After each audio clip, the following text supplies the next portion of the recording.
आजमगढ़ में एक बार फिर पुलिसकर्मी की काली करतूत ने खाकी को शर्मसार कर दिया है। बुधवार को दिन में पुलिस अधीक्षक कार्यालय में उस समय हंगामा हो गया जब एक पुलिसकर्मी की प्रेमिका व पत्नी सभी के सामने तू मैं करने लगी। मजमा लगते देर नहीं लगी और पूरे कार्यालय में हड़कंप मच गया। झगड़े के दौरान भी आरोपी पुलिसकर्मी की पत्नी ने भी पीड़िता पर ब्लैकमेल करने का आरोप लगाया। हंगामा बढ़ता देख पुलिसकर्मी अपनी बाइक छोड़कर रफू चक्कर हो गया, जबकि उसकी प्रेमिका को अंदर कार्यालय में बैठे एसपी ने तलब कर लिया। पीड़ित प्रेमिका ने रो रो कर अपने साथ हुए शोषण को बयां किया। पता चला कि वो बीबी वाला है, हम झूठ नहीं बोल रहे, सच बोले तभी हमारी दरखास्त पड़ रही है, तभी झगड़ा हुआ है। जब हम कुछ नहीं, कहीं रुक के बात कर लो, कहीं रुक के बात कर लो। हेलो भाई साहब। मामला आजमगढ़ के तरवा थाना क्षेत्र का है और पीड़िता के अनुसार उसका पड़ोस में एक व्यक्ति से विवाद हुआ था। इसके बाद उसने डायल 100 पर फोन किया। डायल 100 का सिपाही चंद्रभान यादव आया और मदद के बहाने पीड़िता का मोबाइल नंबर ले लिया। इसके बाद दोनों में बातचीत होने लगी। आरोप है कि सिपाही ने अश्लील बातें कर प्रेम और शादी का झांसा देकर पीड़िता को अपने जाल में फंसा लिया और उसके बाद आए दिन शारीरिक संबंध बनाने लगा। जब प्रेमिका ने शादी का दबाव देना शुरू किया तो सिपाही पीछा छुड़ाने लगा। इसको लेकर पीड़िता ने आईजी से लेकर थाना तक गुहार लगाई, लेकिन कुछ कार्रवाई नहीं हुई। थक हार कर पीड़िता एसपी ऑफिस पहुंची थी कि हंगामा हो गया। मामला शादी का झांसा देकर हमारे साथ जबरदस्ती शोषण किया, कई बार किया। तो मैं इसका थाने पे जाकर कंप्लेन भी की, कोई सुनवाई नहीं। पुलिस द्वारा बात कर कि पुलिस वाली है, झूठ बोल रही है, पुलिस के खिलाफ फंसाने की बात कर रही है। जब मैं सारा फोटो सब कुछ दी, रिकॉर्डिंग भी दी, कोई उसका मतलब नहीं निकाले उन लोगों ने। पूरे यहाँ पर वहाँ पर हमें रोज दौड़ाते थे, रोज बयान लेने के लिए। बूढ़नपुर कप्तानगंज में 2-3 बार गए, वहाँ पर भी कोई मतलब नहीं निकला। लालगंज गए 3 बार, वहाँ भी कोई मतलब नहीं निकला। रोज बयान लेकर बस वापस भेज दे रहे हैं, करे इनको भेज रहे हैं, उनको भेज रहे हैं, उनको बस यही लगा रखे हैं लोग। 3 महीने से ही काम कर रहे हैं। बता रहे कि 7 लोगों से संबंध नहीं, कंप्लेन में 3 महीने से लेकर दौड़ रही हूँ, कोई सुनवाई नहीं कर रहे हैं। कब से दे रहे हैं? 7 महीने से। 7 महीने? हाँ, 5 जून से। आपका संबंध से चल रहा था? हाँ, चल रहा था। 1 महीने का है। वो शादीशुदा है वो? हाँ, बाद में पता चला कि वो शादीशुदा है। एक दिन मैं कल की घर गया था तो इसके वाइफ ने फोन उठाया और उसी दिन झगड़ा हुआ, तो हम थाने पर गए कि हमें भी अधिकार हमारा दो। फिर हमसे बात विचित भी नहीं करने, इसके थाने पर गए। इसके घर वालों ने हमें थाने पर रख दिया। थाने वाले ने रात भर हमें रखे, कोई कार्रवाई नहीं की। फिर पैसे से लेकर चले दिए। सकलडीहा थाना, चंदौली सकलडीहा थाना, देवरापुर गांव है इसका। हाँ, 7 महीने पहले बता दे कि हम पहले शादी किए थे, हमारी वाइफ मर चुकी है। उस वियोग में हम शादी नहीं कर किए हैं, इसलिए हमारा ज्यादा उम्र हो गई है। और बोले कि जो तुम्हें चाहिए, मतलब पैसा कौड़ी सब कुछ, बस यही है कि हम तुम्हारी उम्र के नहीं है और सब कुछ हमारे पास है। हाँ, इनकी यही पोस्ट है, पुलिस लाइन में है। हाँ, कहाँ लेके जाते थे? होटलों में लेके जाते थे, रूम में लेकर जाते थे। पुलिस लाइन भी लेके जाते थे? हाँ, पुलिस लाइन भी। एक रूम है वहाँ पर जस्ट बगल में, जैसे उधर है ना, क्या बोलते हैं उसको, नहीं वो जो मीडिया वाला होता है। हाँ हाँ, जो ये कलेक्ट्री की है ना, सब मकान वकान। हाँ, वहाँ ले गए थे। और ये जो प्रदर्शनी उसने का मेला लगता था, वहाँ पर ग्रैंड फॉर्च्यूनर जो है, इसकी परिवार घर रहती थी बनारस में।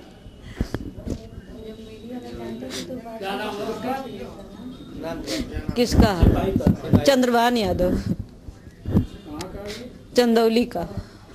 रुमाए वहाँ रोने गाने लगे। उन्होंने हमें पुलिस में महिला थाना भेज दिया। महिला थाने ने उल्टा गाली देकर हमें गाली पकड़ देने लगी और हमारे मोबाइल से सब कुछ डिलीट कर दिया। कौन से महिला थाना?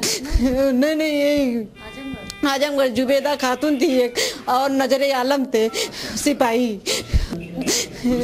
और फिर रात में हमें चुल्ला करने के लिए आए थे, तो हम बोले कि जब तक हमारे साथ कोर्ट मैरिज नहीं करोगे हम कोई सुलहनामा नहीं करेंगे। तो इन्होंने फिर बोला रात में चलो ठीक है, रात हो गई, चलो रूम में गए। तो मैं रात में रात भर मारा पीटा, फिर सुबह में घर से बाहर निकाल दिया ठंड में। फिर मैं 100 नंबर को कल की कई 100 नंबर है, इसको ले नहीं गई थाने। हमें बार बार बोले कि थाने चलो थाने चलो, थाने जाती थी, थाने नहीं जा रहा है। थाने गई 3-4 दिन नहीं गया। इसको थाने वाले गाड़ी में बैठा कर ले जाकर पता नहीं कहाँ छोड़ दे रहे हैं 100 नंबर वाले ने। पीड़िता के अड़ने पर पुलिस अधीक्षक ने आरोपी सिपाही को सस्पेंड कर दिया है। वहीं एसपी ग्रामीण नरेंद्र प्रताप सिंह का कहना है कि अगर पीड़िता चाहेगी तो मुकदमा दर्ज होगा। यह भी कहा कि प्रेमिका का पहले भी एक अन्य व्यक्ति से संबंध था, मामले में मुकदमा भी दर्ज हुआ था। अब एक अन्य मामला सामने आया है।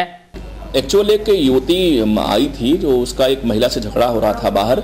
उस सूचना पे हम लोग अपने सिपाहियों को पुलिस ऑफिस के बाहर भेजे थे।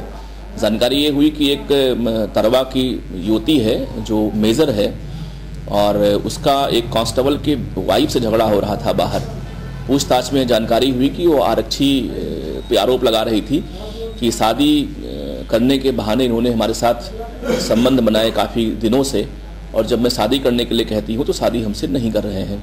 उसकी पत्नी का आरोप है कि ये झूठ बोल रही है और मैं उसकी बीबी हूँ, मैं भी यंग हूँ, ऐसा बिल्कुल संभव नहीं हुआ है और केवल पैसे लेने के लिए ऐसी बात ये कह रही है, क्योंकि दोनों सजातीय ही हैं उसमें और दोनों का कुछ पूर्व से रिलेशन भी संभवतः रहा है इसमें।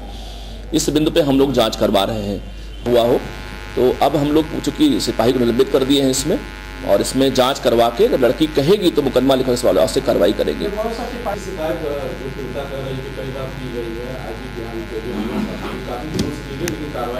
मैंने आपको बताया कि 6 महीने पहले तक लड़की खुद मेरे ही संपर्क में थी और लखनऊ से आके मेरे पास मेरे से लगातार फ़ोन से बात करती रही इसने, और मैंने ही पैरवी करके थाना तरवा में इसके पुराने केस में चार्जशीट सबमिट कोर्ट में करवाई थी। तो उसने मुझसे कोई बात नहीं बताई। आज अचानक जब झगड़ा हुआ उसके सिपाही की पत्नी और इसमें बाहर रोड पर, तब संज्ञान में पूरा मामला हमारे आया और आप लोगों ने भी पूरी बात बताई है। क्योंकि अभी तत्काल मामला संज्ञान में आया है तो सिपाही को सस्पेंड किया गया इसमें, और लड़की से मैंने कहा भी अगर आपको चाहिए कि मुकदमा लिखा जाए तो मुकदमा लिखा दो, लेकिन वो बालिका कह रही कि साहब मेरे साथ पहले भी ऐसे घटना हुई कि मतलब रिलेशन में रही। नहीं, निश्चित तौर से मुकदमा लिखाना सबका अधिकार है। अगर वो चाहती है कि FIR दर्ज हो तो मुकदमा हम लोग लिखेंगे। लिखने के पश्चात पूरी इंक्वायरी होगी, पूरी जांच होगी, इसके पश्चात कार्रवाई हम लोग करेंगे इसमें। नहीं, पुलिस भक्षक का मामला नहीं कर सकते इसको आप। बेसिकली ये मामला प्रेम संबंध का रहा है पहले, चूँकि इसका कहना कि विगत 6 महीने से हम इसके साथ रहे हैं। पुलिस भी एक लड़का नहीं है, पुलिस भी अधेड़ किस्म का लड़का है। उसकी एज करीब 35-36 साल हमने देखा, अभी फोटो में दिखाया आपने देखा मैंने उसकी एज है। उसकी पत्नी भी करीब 30-32 साल उसकी एज हो रही है। ये कहना कि पुलिस भक्षक बन गई है, ऐसा नहीं लगता हमको। ये लगता मामला प्रेम प्रसंग का था और वो शादी नहीं कर रहा है वो कांस्टेबल इससे, इस बात को लेकर वो नाराज़ है। तो वो अगर तहरीर हमको लिख के देती है तो पूरी कार्रवाई इस पर हम लोग यथासंभव कराएंगे इसमें।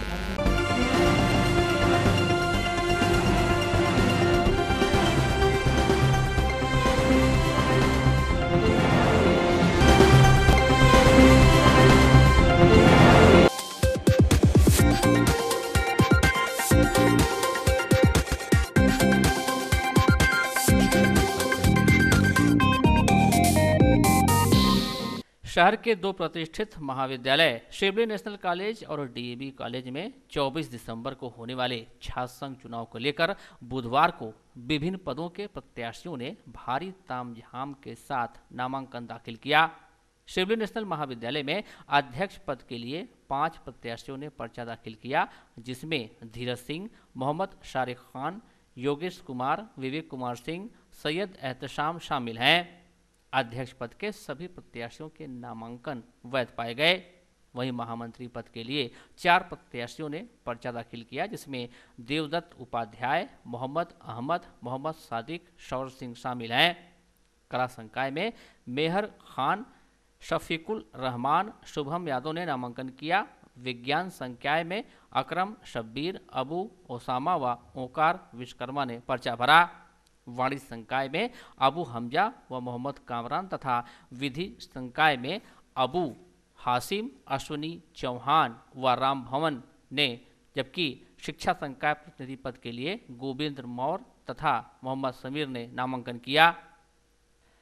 नामांकन के दौरान पूर्वांचल छात्र संगठन के प्रदेश अध्यक्ष मिर्जा शाने आलम बेग ने अपने अध्यक्ष पद के प्रत्याशी मोहम्मद शारिक खान को होनहार और संघर्षशील प्रत्याशी बताया। जो लंबे समय से छात्र हित के लिए संघर्ष कर रहे हैं। तारिक खान बहुत ही होनहार और संघर्षशील प्रत्याशी हैं और इन्होंने हमेशा छात्र हित में आवाज़ बुलंद की है। और जैसा कि हम बताना चाहेंगे कि पिछले शासन चुनाव में जो हमारे मुद्दे थे कि कॉलेज कैंपस में वातावरण को बेहतर बनाना, लड़ाई झगड़े से कैंपस को मुक्त करना, स्टूडेंट की जो प्रॉब्लम है उसको सॉल्व करना और कुछ ऐसे कंपटीशन कराना, संवाद प्रतियोगिता हो, डिबेट कंपटीशन हो, तमाम मुद्दे थे हमारे जिन मुद्दों को लेकर हम पिछले चुनाव में आए थे और छात्रों ने हमें इक़्तिदार में लाया था। कमर कमाल हमारे अध्यक्ष चुने गए थे। मुझे ये कहते हुए बहुत ही गर्व महसूस हो रहा है कि पूर्वांचल का वाहिद कॉलेज है शिबली कॉलेज, जहां 1 साल तक जो है ये एक्टिविटी चलती रही। संवाद competition, debate competition, GK competition, सारे कंपटीशन होते रहे और स्टूडेंट के जो भी मसले मसाइल थे उस पर निरंतर काम होता रहा। हमारा अध्यक्ष कैंपस में रह के छात्राओं की मदद करता रहा। हम उन्हीं मुद्दों पे फिर चुनाव मैदान में हैं और इस रवायत को हम कंटिन्यू करना चाहते हैं। हम चाहते हैं कि शिबली कॉलेज के इस बार 4 छात्राएं गोल्ड मेडलिस्ट हुई हैं। हमारी कोशिश रहेगी कि हम इस तरीके का माहौल बनाएं कि पूर्वांचल विश्वविद्यालय में जितने भी कोर्सेज हैं, शिबली कॉलेज में जो कोर्सेज है, सारे कोर्सेज में शिबली कॉलेज को ही गोल्ड मेडल मिले। इस तरीके का माहौल हम क्रिएट करना चाहते हैं कैंपस के अंदर। वहीं अध्यक्ष पद के प्रत्याशी मोहम्मद शारिक खान ने कहा कि अगर मौका मिला तो वह छात्र हित के लिए कई महत्वपूर्ण कार्य करेंगे। अध्यक्ष पद की उम्मीदवारी की है तो मैंने ये सोचा है कि मैं इस कॉलेज के अध्यक्ष पद को उम्मीदवार घोषित हो जाता हूँ या फिर तलबा मुझे इक़्तिदार में लाते हैं तो कम से कम मैं चाहता हूँ कॉलेज में तलबाओं के लिए, छात्रों के लिए ऐसा काम किया जाए ताकि हमारे कॉलेज से, जैसे कि आप देखते हैं तमाम यूनिवर्सिटियों से जैसे हमारे कॉलेज होनहार तलबा निकलते, उसी तरीके से हम चाहते हैं हमारे कॉलेज से भी कुछ ऐसा काम किया जाए ताकि इस कॉलेज से एक मैसेज जाए कि यहाँ के जो स्टूडेंट यूनियन है एक मजबूत स्टूडेंट यूनियन है, कहीं न कहीं एक मैसेज देता है समाज को कि यहाँ से जो भी स्टूडेंट यूनियन है कि यहाँ पे एक ऐसा मतलब तमाम तरीके के प्रोग्राम कराने की कोशिश है जैसे कि जिससे हमारे कॉलेज से तलबा जो हैं होनहार निकले। वहीं डीएवी महाविद्यालय के छात्र संघ चुनाव के लिए अध्यक्ष पद पर कृष्णकांत यादव व तरुण यादव, उपाध्यक्ष पद पर प्रवीण कुमार चौधरी, मनोज यादव, मिथिलेश यादव, विशाल दुबे व ज्ञानेंद्र यादव, महामंत्री पद पर अजय यादव, आकाश यादव, दीपक कुमार, रवि यादव, दीपक कुमार लखराव व ऋतुराज सिंह ने नामांकन दाखिल किया। दोनों महाविद्यालयों के नामांकन को सकुशल संपन्न कराने के लिए बड़ी संख्या में पुलिस बल की तैनाती की गई थी।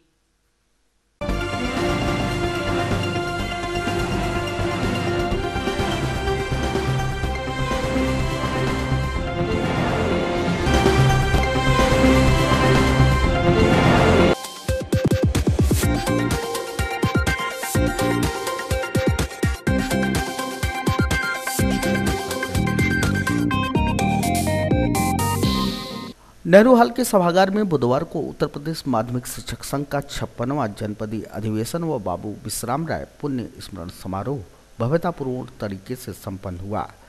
अधिवेशन की अध्यक्षता जिला अध्यक्ष शैलेश राय व संचालन जिला मंत्री शेषनाथ मिश्र ने की। अधिवेशन में मुख्य अतिथि के रूप में मौजूद रहे विधान परिषद सदस्य देवेंद्र प्रताप सिंह ने शिक्षकों, कर्मचारियों व संघ के लंबे इतिहास व संघर्ष पर प्रकाश डालते हुए कहा कि संघ को शिक्षकों के विनियमितीकरण, पुरानी पेंशन योजना की बहाली सहित विभिन्न मुद्दों को लेकर संघर्ष करना है। इसके महत्वपूर्ण विषयों पर चर्चा होगी। उन महत्वपूर्ण बिंदुओं में सर्वाधिक महत्वपूर्ण बिंदु है माध्यमिक विद्यालयों में कार्य करने वाले, राजकोष से वेतन पाने वाले, अद्यतन कार्यरत सभी तदर्थ शिक्षकों का विनियमितीकरण ये होना चाहिए। लंबे समय से तदर्थ शिक्षक पढ़ा रहे हैं और इनको विनियमित किए जाने की मांग का मैं पुरजोर समर्थन करता हूं। दूसरा विषय है पुरानी पेंशन योजना लागू की जानी चाहिए। जो अप्रैल 2005 के बाद नियुक्त हुए हैं उनको पुरानी पेंशन योजना से आच्छादित किए जाने की मांग का मैं पुरजोर समर्थन करता हूं। ये 2 महत्वपूर्ण विषय हैं जिन पर आज शिक्षक सम्मेलन गंभीरता से चर्चा करेगा और प्रस्ताव पारित करेगा। हमारी कोशिश होगी कि सरकार इन दोनों मांगों को मान ले। जिलाध्यक्ष शैलेश राय ने सम्मेलन को महत्वपूर्ण बताते हुए कहा कि आगामी 21 दिसंबर को मई खड़गपुर विद्यालय पर मृतक आश्रित को कार्यभार ग्रहण कराने के ऐतिहासिक धरने को भी सफल बनाया जाना है। अधिवेशन समारोह के दौरान सभी ने एक तरफ जहां बाबू विश्राम राय को पूर्वांचल का गौरव बताया, तो वहीं एमएलसी देवेंद्र प्रताप सिंह, अनिरुद्ध त्रिपाठी, रामजपित सिंह, महात्मा जी, विश्वनाथ राय को सम्मानित भी किया गया। आज जनपद का 56वां जनपदीय अधिवेशन है नेहरू हाल में, और पूर्वांचल के गौरव बाबू विश्राम राय की पूर्ण स्मरण समारोह। आज जहां तमाम अध्यापकों और कर्मचारियों के लिए प्रस्ताव पारित किए जा रहे हैं, वहीं संसदीय परंपराओं के गौरव बाबू विश्राम राय को याद करके लोग उनके बताए हुए रास्ते पर चलने के लिए संकल्प ले रहे हैं। हमारे आज के मुख्य अतिथि माननीय देवेंद्र प्रताप सिंह जी हैं, जो विधान परिषद के पहचान हैं, माननीय अनिरुद्ध त्रिपाठी जी हैं, जो प्रदेश के उपाध्यक्ष हैं, माननीय रामजपित सिंह जी हैं। सारे लोग आए हैं और उनकी बातों का हम लोग जनपद में प्रचार प्रसार करेंगे। इस सम्मेलन का मुख्य उद्देश्य एनपीएस की समस्या, जिससे पूरा कर्मचारी, पूरे शिक्षक, सारे लोग प्रदेश और देश में परेशान हैं, उसी मुद्दे को आज हाईलाइट।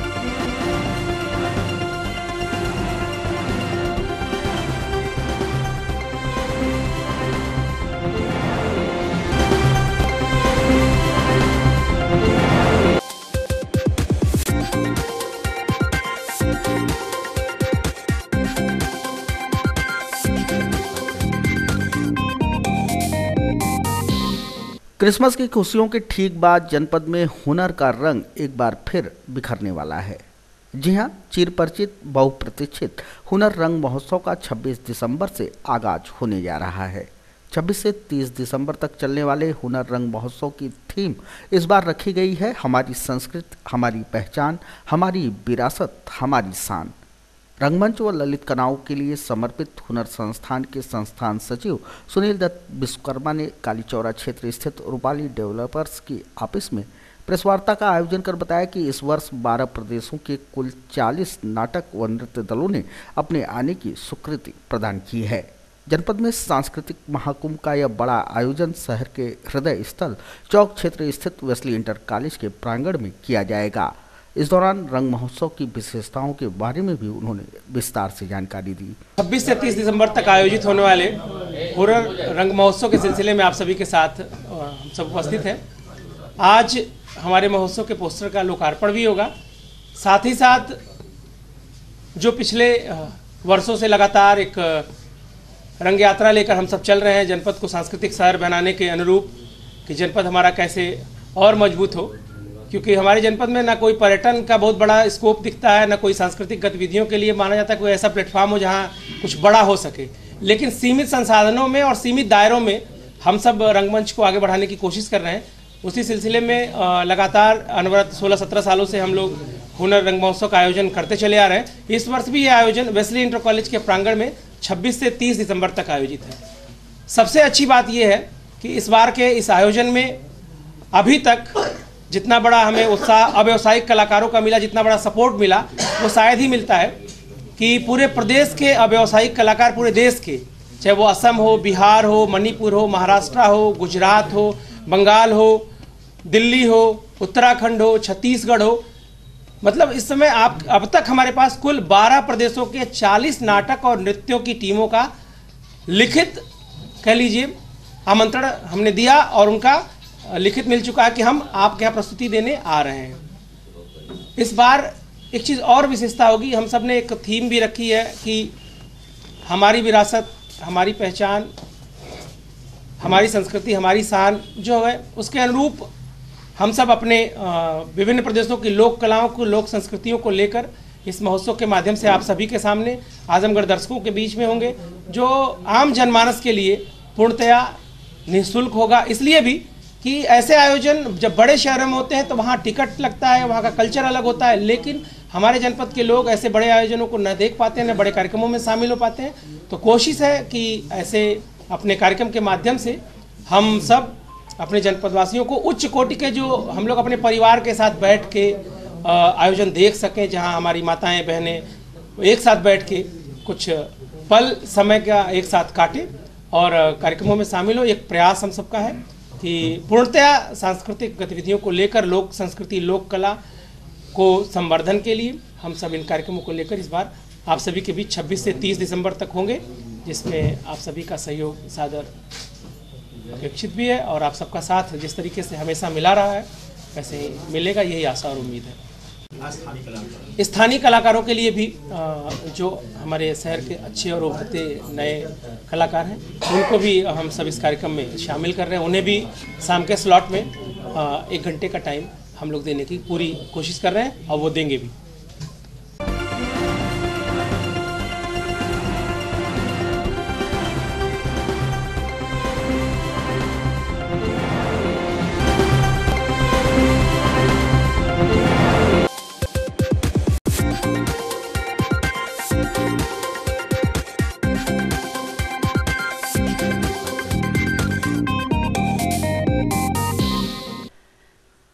मंडलायुक्त जगतराज ने स्वास्थ्य विभाग संचालित कई कार्यक्रमों के कई मदों में जनपद बलिया की प्रगति खराब पाए जाने पर असंतोष व्यक्त करते हुए मुख्य चिकित्सा अधिकारी बलिया को अभियान चलाकर आवश्यक लक्ष्यों की 100% उपलब्धि करने का निर्देश दिया है। मंडलायुक्त ने स्वास्थ्य विभाग द्वारा संचालित कार्यक्रमों की समीक्षा के दौरान पाया कि जनपद बलिया में आयुष्मान भारत योजना के अंतर्गत मात्र 31 मरीजों का ही पंजीकरण हुआ है, जो अत्यंत कम है। समीक्षा में यह भी पाया गया कि अनुपस्थित पाए गए चिकित्सकों के विरुद्ध कोई कार्रवाई नहीं की गई। राष्ट्रीय स्वास्थ्य मिशन के अंतर्गत उपलब्ध धनराशि के सापेक्ष मात्र 54.24% धनराशि ही अब तक व्यय की गई है। जननी सुरक्षा योजना के अंतर्गत 11,850 पात्र लाभार्थियों में से अब तक मात्र 1,912 को ही भुगतान किया गया, जबकि टीकाकरण की स्थिति भी बलिया में संतोषजनक।